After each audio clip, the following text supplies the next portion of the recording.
name is John. For our senior project, we did remonumentation in the Hartwick Pines State Park. Do we have control over this? There we go.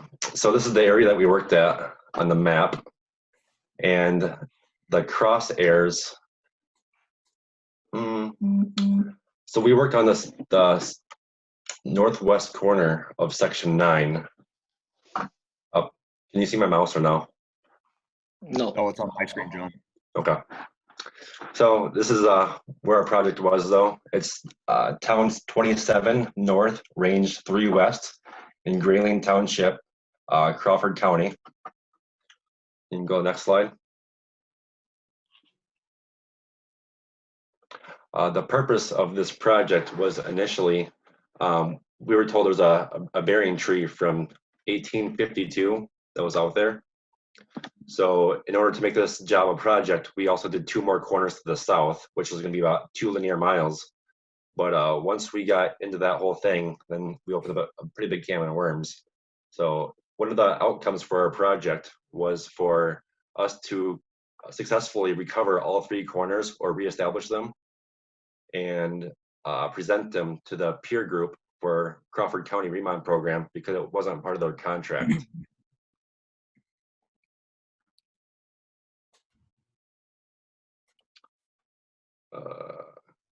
So again, this is kind of the map of our initial scope. The top red dot is where that bearing tree was. And a mile south, that's just kind of in the woods. And a mile south of that is kind of around the newer cabin they built. But that's just a really good detail map of the area in the park itself.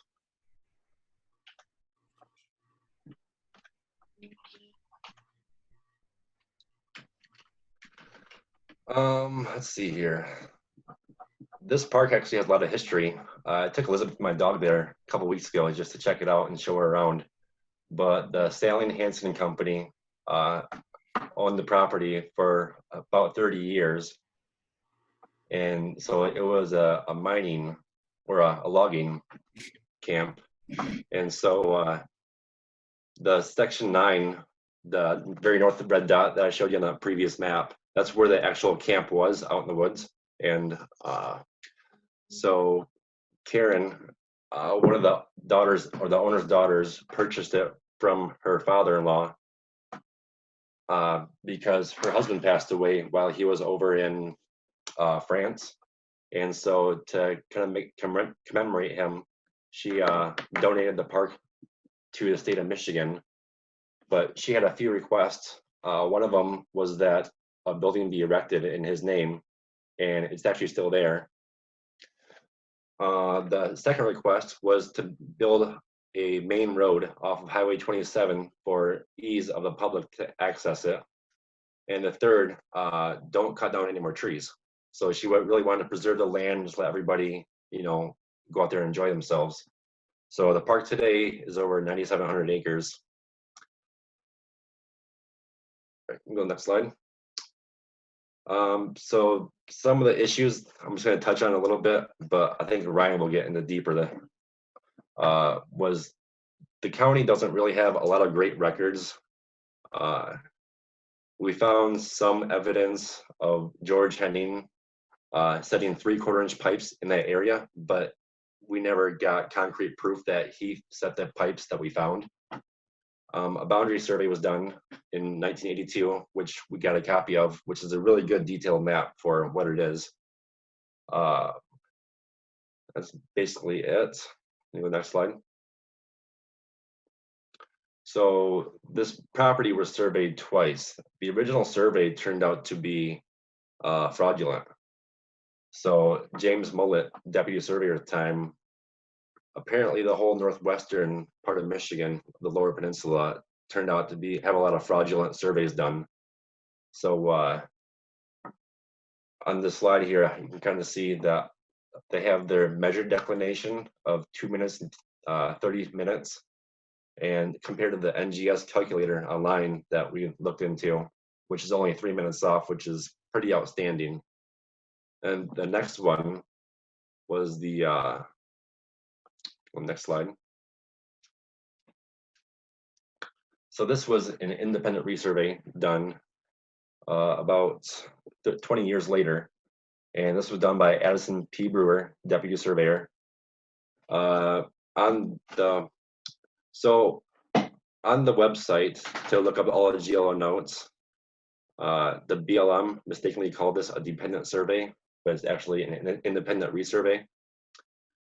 One thing really unique about this independent resurvey is it was done with the 1850 instructions, which, while surveying the lower peninsula of Michigan and the rest of the western UP, they switched over to the 1850 instructions just because, well, for one, the magnetic compass needle was getting thrown off with iron ore they found in the UP. And you can kind of see, so Addison Brewer's magnetic declination was 2 minutes, or 2 degrees and 45 minutes, compared to the NGS calculator, which was 2 degrees and 21 minutes. You can go to the next slide. So here's a really good example that I took from one of our school PowerPoints. The 1850 instructions started in the middle of the section or the township, and they would work their way all the way north and then back east and correct. Actually, I'm sorry, hold on. No, so yeah, so they would work all the way west across that middle baseline of the township and all the way back east, and they wouldn't set the quarters right away, but on the township or the section lines, they would go up all the way, correct back down to the baseline, then go south and correct back north. So that kind of an example of how they surveyed with the 1850 instructions. And we also threw in a picture of the solar compass right there, which we were lucky enough to see one in person out on our project, because Jack Owens had a solar compass that he does with the reenactment group.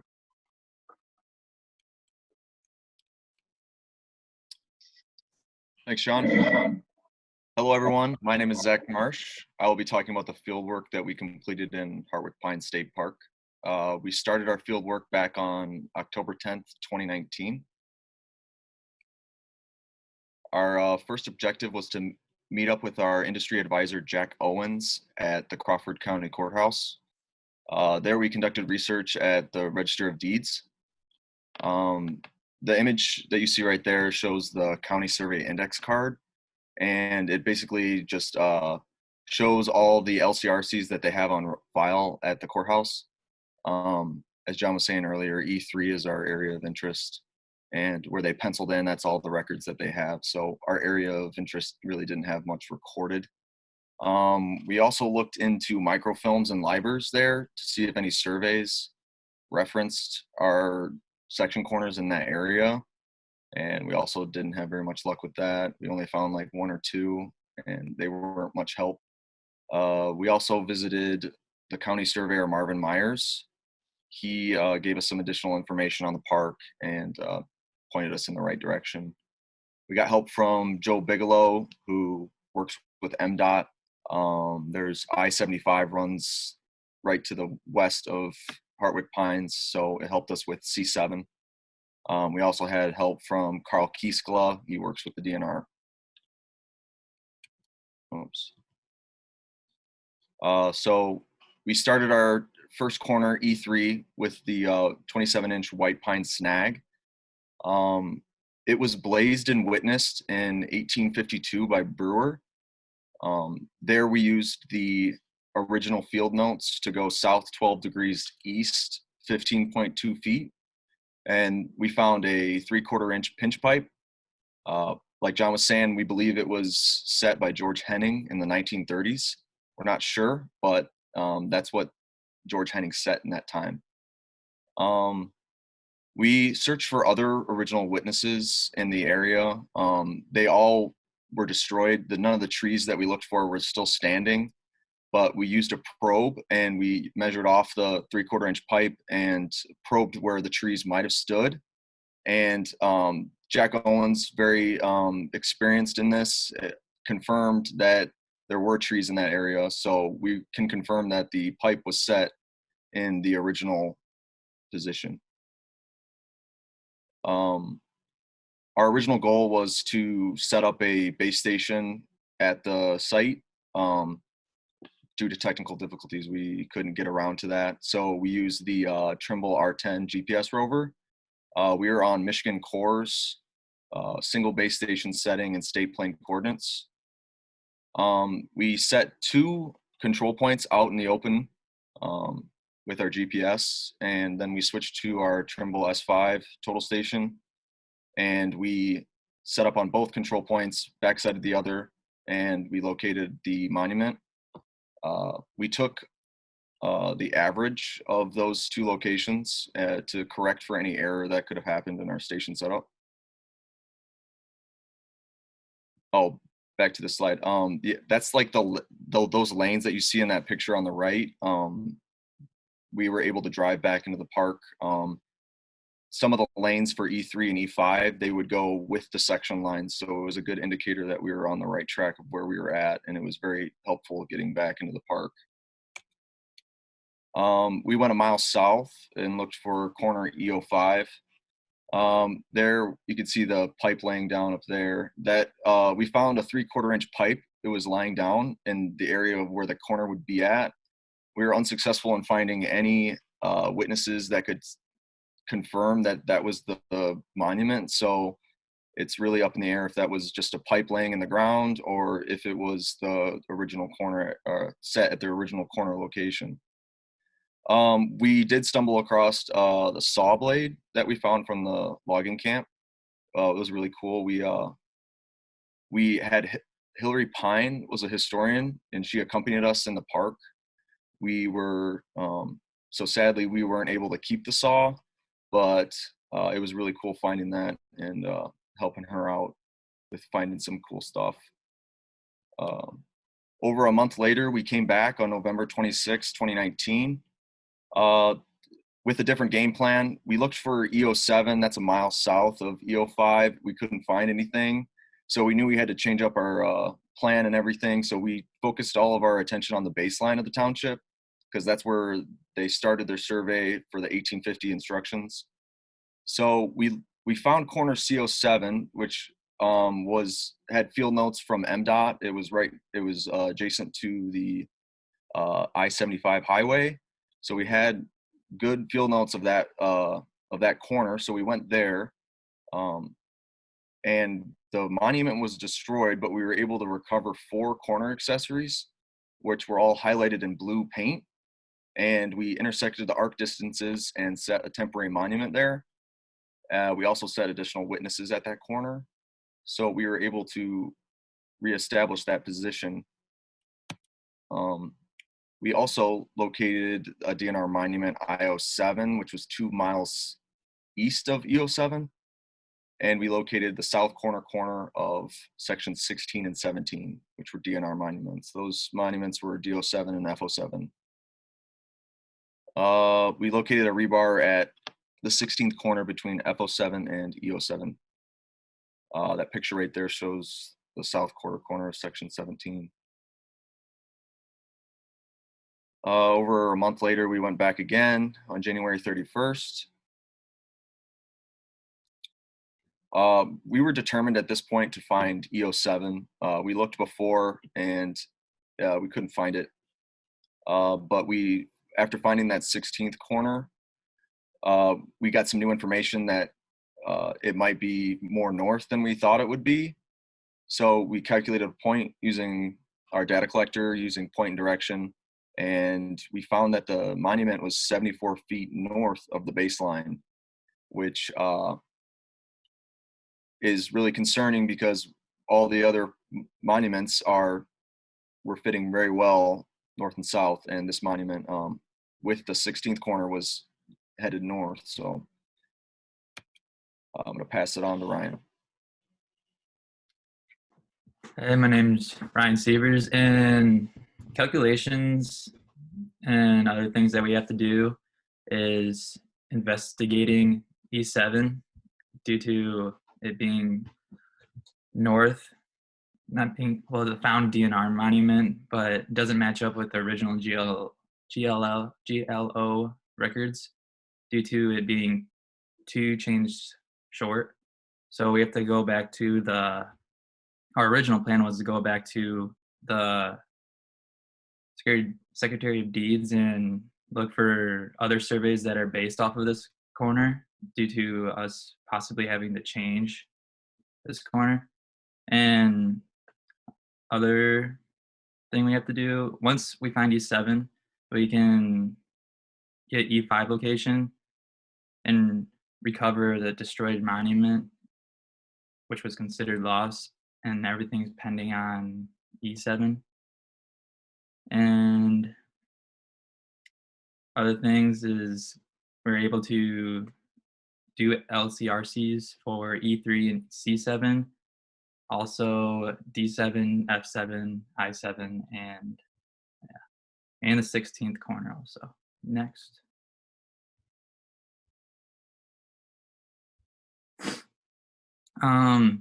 Issues that we occurred was lack of records that were found in the courthouse as shown on the index cards and what is on the picture to the right. There's really nothing. Scope started out as a simple remon using original bearing tree for E3, using the 2 corners to the south, but the corners to the south ended up missing corners or in the wrong location, so those weren't really useful in the end. And distances not matching up to the original GL notes, as said previously. Websites changing. In the beginning, was the original website that we come to know was Seeking Michigan, and it turned, without us knowing, it turned to Michiganology. So we had to figure that out again. Politics came into play. The historians, archaeologists thought that this was their project and we had no right to be there, but Jack had a little talking to them and had them realize that this is all our rights to be part of this and figure all that out. And then a big issue we came across was the COVID lockdown. And due to that, we were not really able to finish other projects and all our information was locked in the school. So that took some figuring out also to get our papers and all our data from inside the school since we weren't allowed in there. Next, Zach. What's next?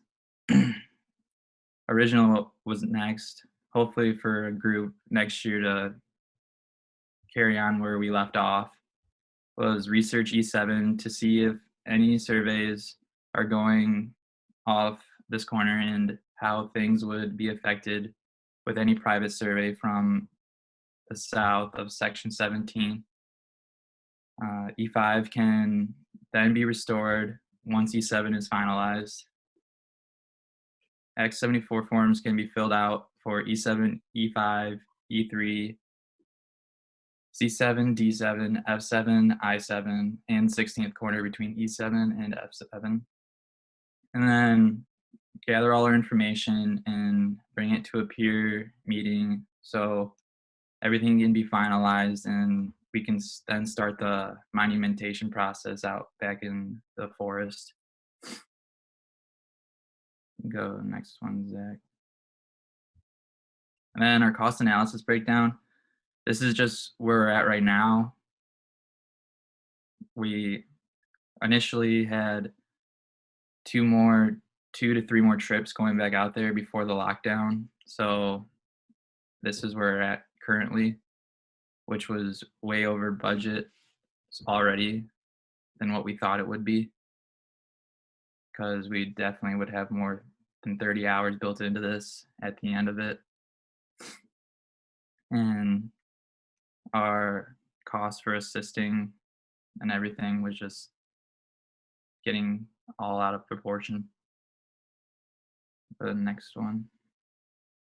And then additional thank yous to everyone would be Mark Powell for his assistance in guiding us and showing us, actually giving us this idea for this project and really helping us with connecting to people. Mark Tenhove and Ted Munns for being there for when we had troubles in the beginning with some equipment and being able to talk us through it. And then Rowe Professional Services Company, Cole Sorensen, Consulting Survey Advisor Jack Owens for holding our hand and really helping us find our way through this thing, because without him, it would be kind of lost or way farther back than where we are now with the project. And then the DNR for letting us be in the area and drive our truck back there so it's easier for us to carry our equipment. And NCC Survey LLC, Norman Caldwell for additional opinions and helping us with ideas that Jack has questions on also. Next. Thank you.